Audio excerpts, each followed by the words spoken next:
This is a true scary story I found on Reddit.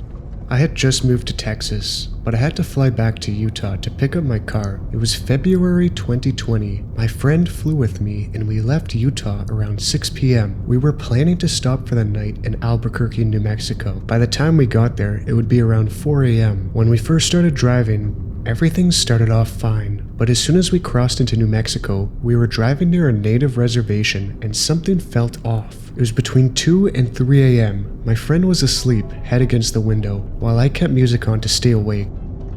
We had to pass through a reservation to reach a highway, and the speed limit was only 35 to 45 miles per hour, so we had to drive slowly. Then, out of nowhere, we heard a sharp knock on the roof of my car.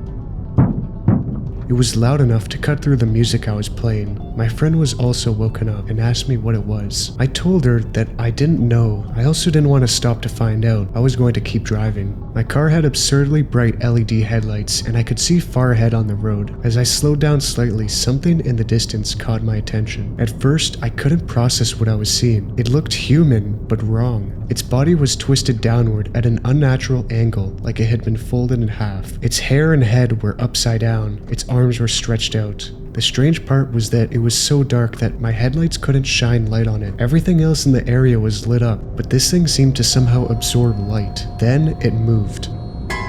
The head twisted toward us, but the face was distorted, like it had a broken jaw. It seemed to be blurry too. It was like it didn't want me to see it. We were no more than 50 to 75 feet away when I floored it.